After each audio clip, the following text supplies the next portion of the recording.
A proper intro. Today, we're going to continue building this car. It's a correction. In the previous episode, I said it's a rear engine car. Well, actually, it's a mid engine because here's the rear axle and here's the front axle, and the engine, which is probably this power supply, is in the. Wait, let's just pretend that all of these are this group of components is the engine, and it's in the middle. So it's a mid engine, or maybe it's an electric vehicle. Who knows?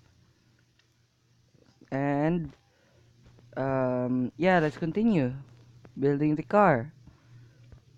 So as you can see, there's an AC resistor over here. An AC resistor lowers the power from the power supplies, and the AC resistor is connected to the CT Mini that's directly connected to the servo motor, which controls which brakes the car just in case of emergency situations.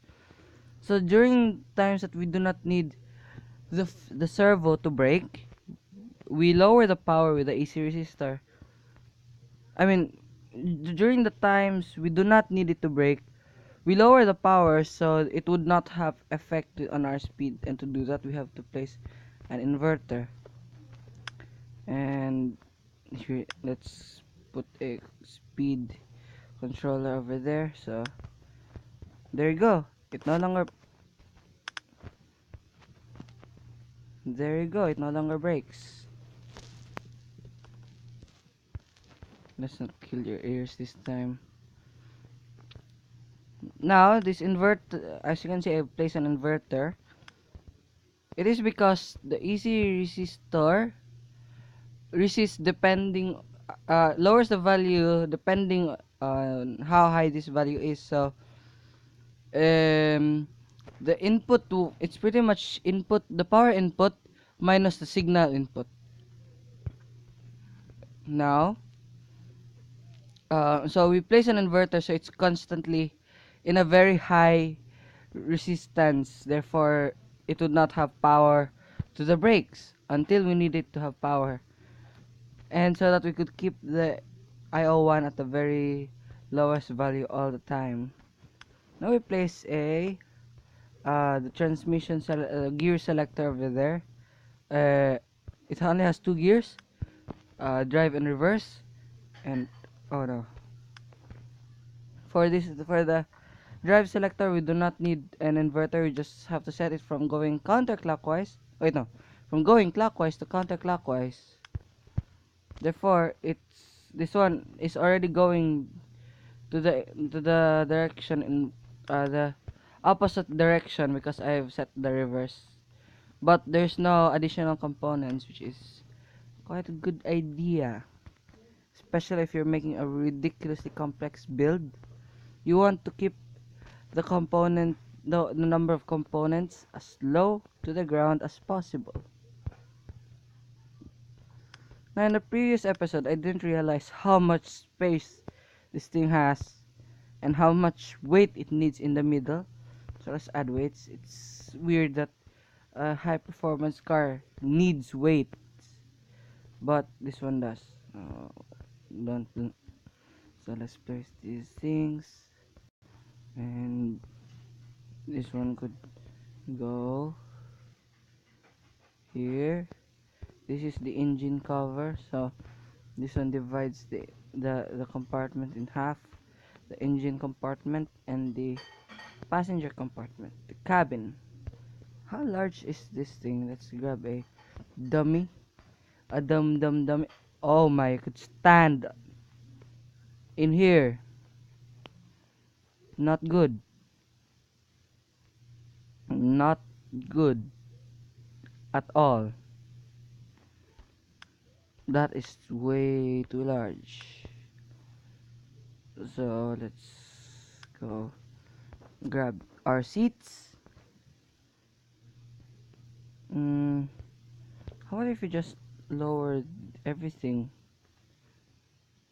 Like lower everything. No, not everything. Just lower the interior bits so the driver could see better, because You know what? This is a exotic sports car, so rear visibility doesn't matter. That's probably what the engineers at Ferrari said when they were designing the car. Because I mean, not just the Ferrari, but every single car sports car manufacturer ditch visibility rear visibility. It's a sports car. 51. Let's go for a shade of gray, the default shade of gray, and ridiculously heavy, so it won't do that really quite as often. Yay, no more wheelie. Brilliant. Then we add this thing.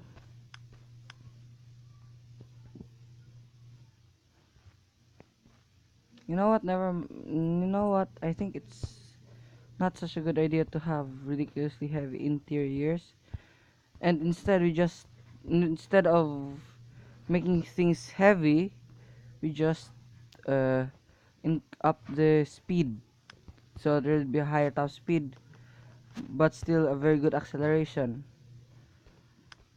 After, you know what, we really need the thing here, the weights here.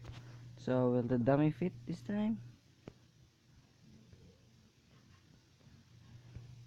Yeah, this thing's way too large for this thing, and it's way too large. Let's give this a book seat, a headrest, because realism. There you go, that's a very nice seat. It's very heavy, and there you go, made the car. And now we want to make it so it has a second layer, I guess we want to give it a second layer so it has depth to it. T bonds.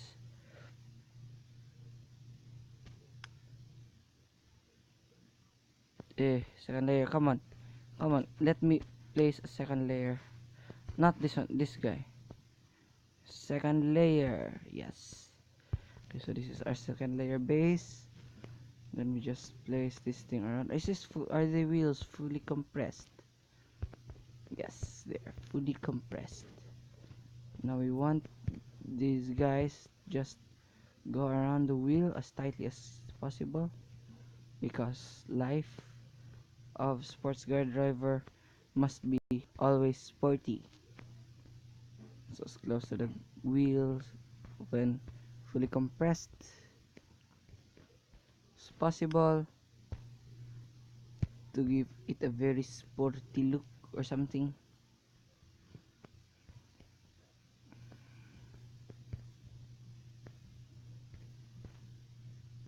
Mm-hmm.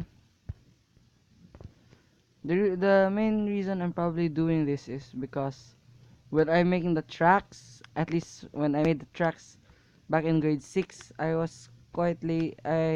only lay obstacles for the second dimension, and there's an and to that, and style, and there's another and to that. We need depth. So those are three very probable reasons why I'm using the second layer for stuff.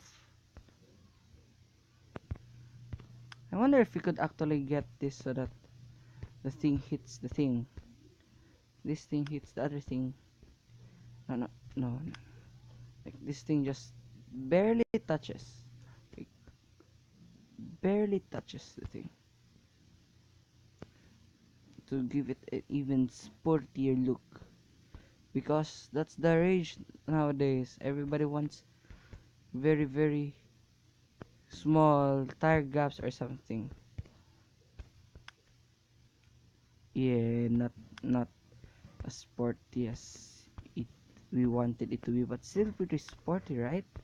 You got to admit it is quite sporty, and I got to admit it's not as sporty as I wanted. And there you go. mm, if it's this low to the ground, I might want to add something that goes upwards so it clears bumps better, but it's a sports car. Who needs to clear bumps in a sports car? And ground clearance is way too high. Why is the ground clearance? Oh, it's this shock. Oh, it's the wire. The wire needs to be longer, not long, because we still want it to be clean looking and OCD friendly. Eh, I guess we could do with some even lower rides to this. Maybe like around max, maybe around here. No, still too. Still not sport enough. But yeah, I think that's gonna be good. So put a stopper to stop. No, let's just render stuff useless.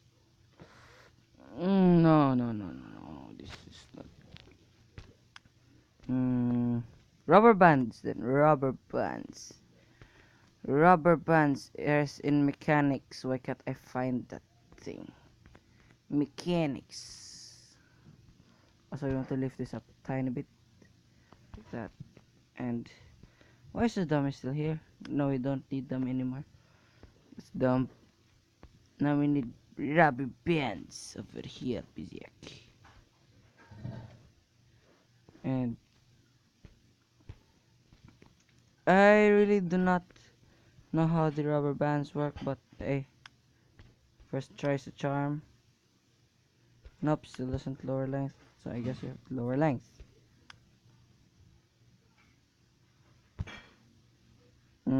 Not quite as low as I want to be. Oh, maybe if we increase the coefficient that you do. Still not low enough. Very, very low. Yes. Gives that very low sporty look. What? There's a warning.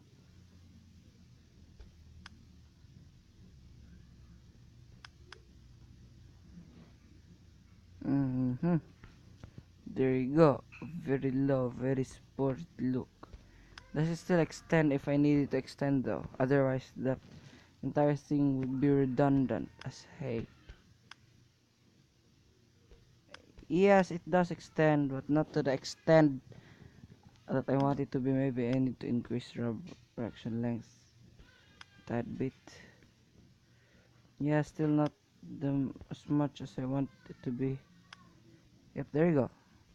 And if I remove the thing, it's too high again. Not good. And the coefficient is already high. So maybe you compromise of in the middle. Yeah, we're stuck here in the middle. Maybe lower.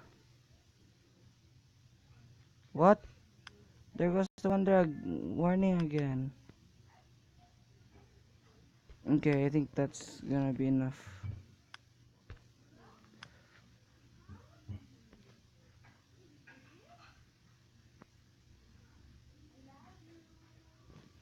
Yep, that's enough.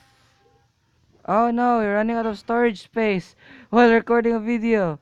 Well, I'll just have to edit